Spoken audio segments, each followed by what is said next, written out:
तो सबसे पहले उसमें समझने की ये बात है कि डायबिटीज और हाई ब्लड प्रेशर का एक्सरसाइज से क्या रिलेशन है। इन दोनों बीमारियों में जब हम एक्सरसाइज करते हैं तो डायबिटीज में एक्सरसाइज की वजह से जो हमारे जो पट्टे हैं उनकी हरकत होती है और उस वजह से जो ब्लड ग्लूकोज इसकी वजह से जो इंसुलिन की मिकदार जो चाहिए होती है शुगर लेवल को कम करने के लिए उसकी जरूरत नहीं पड़ती और दवाइयों की जरूरत भी आहिस्ता आहिस्ता कम। अब सवाल ये है कि आखिर हम एक्सरसाइज किस वक्त करें और कितनी एक्सरसाइज। तकरीबन 3 से 5 दिन तक रोजाना 20 से 25 मिनट एक्सरसाइज। अस्सलाम वालेकुम, मेरा नाम डॉक्टर साकिब जावेद है। मैं एक जनरल मेडिकल फिजिशियन हूँ और स्पेशलाइजेशन कर रहा हूँ स्पोर्ट्स एंड एक्सरसाइज मेडिसिन में। आज हम बात करेंगे उन पेशेंट्स के बारे में जिनको डायबिटीज और हाइपरटेंशन है और वो कैसे एक्सरसाइज के थ्रू अपनी डायबिटीज और हाइपरटेंशन में ब्लड प्रेशर का बड़े होने में बेहतरी ला सकते हैं। बहुत से लोग इस चीज से गुजरते हैं कि जब भी वो एक डॉक्टर से अपने फिजिशियन से मिलते हैं तो वो उन्हें एडवाइस करता है कि आप रेगुलर एक्सरसाइज करें। तो सबसे पहले उसमें समझने की ये बात है कि डायबिटीज और हाई ब्लड प्रेशर का एक्सरसाइज से क्या रिलेशन है। तो चूंकि ये एक कॉमनली चीज है कि डायबिटीज में इंसान के ब्लड शुगर लेवल्स बड़े रहते हैं अगर वो मेडिसिन या इंसुलिन ना ले, और इसी तरह हाइपरटेंशन में ब्लड प्रेशर का बड़ा रहना हाइपरटेंशन को डायग्नोसिस करवाता है। इन दोनों बीमारियों में जब हम एक्सरसाइज करते हैं तो डायबिटीज में एक्सरसाइज की वजह से जो हमारे जो पट्टे हैं उनकी हरकत होती है और उस वजह से जो ब्लड ग्लूकोज है वो पट्टों के अंदर चला जाता है without the use of insulin. इसकी वजह से जो इंसुलिन की मिकदार जो चाहिए होती है शुगर लेवल को कम करने के लिए उसकी जरूरत नहीं पड़ती और दवाइयों की जरूरत भी आहिस्ता आहिस्ता कम हो जाती है। अब सवाल ये है कि आखिर हम एक्सरसाइज किस वक्त करें और कितनी एक्सरसाइज करें। तो इसमें WHO वर्ल्ड हेल्थ ऑर्गेनाइजेशन की रिकमेंडेशन है कि एक normal human being in average male adult की को एक्सरसाइज तकरीबन 20 से 25 मिनट रोजाना करनी चाहिए। तकरीबन 3 से 5 दिन तक रोजाना 20 से 25 मिनट एक्सरसाइज करनी चाहिए। और ये एक्सरसाइज 3 तरह से हम उसे ग्रेड कर सकते हैं: लाइट एक्सरसाइज, मॉडरेट एक्सरसाइज और सवेयर एक्सरसाइज। अब इन 3 कैटेगरी में डिफरेंस ये है कि जब हम एक्सरसाइज करना स्टार्ट करते हैं हमारा जो हार्ट रेट है वो बढ़ना शुरू होता है। सो अगर हम हार्ट रेट को अपने मॉनिटर करें किसी भी एक वॉच से या हाथ से भी उसको चेक कर सकते हैं। अगर उसको मॉनिटर करें तो अगर आपका हार्ट रेट 100 से लेकर 120 के दरमियान रह रहा है तो you are doing light exercise. अगर 120 से 150 तक रह रहा है तो you are doing moderate exercise. और अगर 150 से ऊपर जा रहा है तो हम हाई इंटेंसिटी या विगरस एक्सरसाइज कर रहे हैं।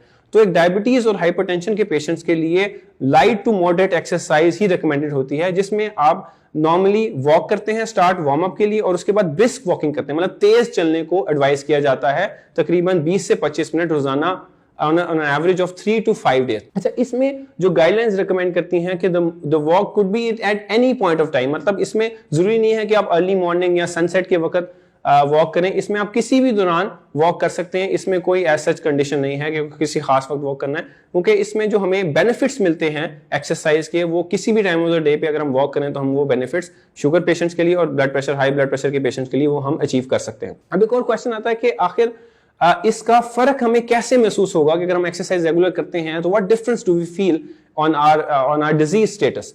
सो गाइडलाइंस में ये कहती हैं कि जिस तरह हम एक्सरसाइज करते हैं ब्लड शुगर लेवल नॉर्मली नीचे आते हैं without the use of insulin और मेडिकेशन। तो जिस तरह आप एक्सरसाइज करेंगे वो जो ग्लूकोज जो ब्लड में मौजूद है वो सेल्स के अंदर जो हमारे पट्टे हैं उनके अंदर जाना शुरू होगी और उनको इंसुलिन या दवाइयों की जरूरत नहीं पड़ेगी। इस तरह से जिस तरह हम एक्सरसाइज को कंटिन्यू रखेंगे जो इंसुलिन की मिकदार जो हमें इंसुलिन बाहर से जो लोग इंसुलिन के इंजेक्शन ले रहे हैं उनको जो मिकदार चाहिए वो आहिस्ता आहिस्ता कम होना शुरू हो जाएगी और वो लोग जो कि दवाइयां ले रहे हैं वो आहिस्ता आहिस्ता दवाइयां भी उनकी कम होना शुरू हो जाएंगी। And same goes with blood pressure के जिस तरह हम एक्सरसाइज करेंगे तो हमारा बॉडी वेट नीचे आना शुरू होगा, हमारा BMI नॉर्मल रेंज में आना शुरू होगा। And the guideline says with every 1 kg decrease in weight there is a marked 3 to 5 millimeter of mercury decrease in blood pressure। इसका मतलब यह है कि अगर हम kg by kg अपना वेट रिड्यूस करते रहेंगे और BMI को नॉर्मल इंडेक्स में लेके आएंगे तो उस तरह से हमारा जो ब्लड प्रेशर है विदाउट मेडिसिन हमारा ब्लड प्रेशर की नॉर्मल रेंज नीचे आना शुरू हो जाएगी, नॉर्मल रेंज के अंदर आना शुरू हो जाएगी।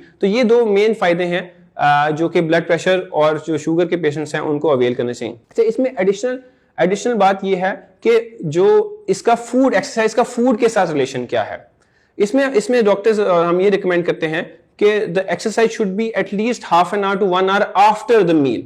मतलब चूंकि अगर जब हम खाना खाते हैं तो उस दौरान हमारा जो मैदे और जो डाइजेस्टिव सिस्टम का निजाम है वो हमारा खाना डाइजेस्ट कर रहा होता है और हमारी जो खून की रवानी होती है वो डाइजेस्टिव सिस्टम के अंदर से गुजर रही होती है। इसीलिए जो first half an hour to 1 hour है उसमें we want our blood to go into our digestive system, ताकि खाना की जो अफादियत है वो अब्सॉर्ब हो सके। 1 आवर के बाद we can go with for a walk और एक्सरसाइज, ताकि जो हमारी जो ब्लड सप्लाई है वो हमारे पट्टों को मिल सके और वहां पर इंसुलिन की मदद से और कम इंसुलिन की जरूरत पड़ते हुए हमारा वही ग्लूकोज जो कि खाने से अब्सॉर्ब हुआ है वो पट्टों के अंदर जाए और वो यूज होने शुरू हो गए, rather than being converted into fat, और फिर वो हमारी चर्बी की फॉर्म में हमारे डिफरेंट बॉडी पार्ट्स में ऐड अप होना शुरू हो। तो इस वजह से खाने के कम से कम आधे घंटे या 1 घंटे बाद अगर हम वॉक स्टार्ट करते हैं या ब्रिस्क वॉक स्टार्ट करते हैं तो उसका बेनिफिट ज्यादा है रादर देन के खाने से पहले या खाने के फौरन बाद करने के लिए। अच्छा, इसमें 2-3 चीजें और मैं ऐड करना चाहूंगा कि जो अर्ली मॉर्निंग या लोग जहां इंटरमिटेंट फास्टिंग करते हैं उसमें एक्सरसाइज, यानी कि जैसा फॉर एग्जांपल जब रमजान आया था उसमें अफ्तारी से पहले वर्जिश करने को पसंद करते हैं, उसमें उसको रिकमेंडेशंस जो है ना वो इतनी सपोर्ट नहीं करती, क्योंकि जब हम एक्सरसाइज करते हैं तो इनिशियली हमारा कार्बोहाइड्रेट ब्रेकडाउन स्टार्ट होता है और फिर लेटर स्टेज पे जिस तरह हमारी एक्सरसाइज माइल्ड से मॉडरेट फेज में जाती है तो फिर हमारा फैट ब्रेकडाउन स्टार्ट होता है। सो या तो हम अपनी ड्यूरेशन ऑफ एक्सरसाइज बढ़ाएं या फिर हमारी जो एक्सरसाइज है वो जल्दी से लाइट टू मॉडरेट कैटेगरी में चली जाएगी, तो फिर हमारा फैट ब्रेकडाउन ज्यादा होना शुरू होगा। तो इसलिए at least you should have a meal and then 1 hour of stay and then you should exercise, ताकि जो इनिशियल जो कार्बोहाइड्रेट्स हैं जो हमने फूड से लिए हैं वो मसल्स यूज अप कर लें और उसके बाद जो एक्सेसिव बॉडी में फैट्स हैं वो फिर मसल बर्न आउट करना शुरू करें, रादर देन कि आप पहले ही एक स्टेट ऑफ स्टार्विंग में है और फास्टिंग में है और उसके बाद एक फौरन आप अगर एक्सरसाइज पीरियड स्टार्ट करते हैं तो जो इनिशियली ग्लूकोज लेवल्स हैं वो कम होना शुरू होंगे। इसी वजह से डायबिटीज और हाइपरटेंशन पेशेंट्स हाइपोग्लाइसीमिया में चांसेस जाने के उनके बढ़ जाते हैं। इसी वजह से हम उनको रिकमेंड नहीं करते कि आप खाली पेट या सुबह उठ के फास्टिंग में एक्सरसाइज करें। Always these patients are recommended कि आप उसे 1 आवर आफ्टर द मील उसको एक्सरसाइज करें ताकि ग्लूकोज लेवल्स बढ़े ना और वो मेंटेन रहे।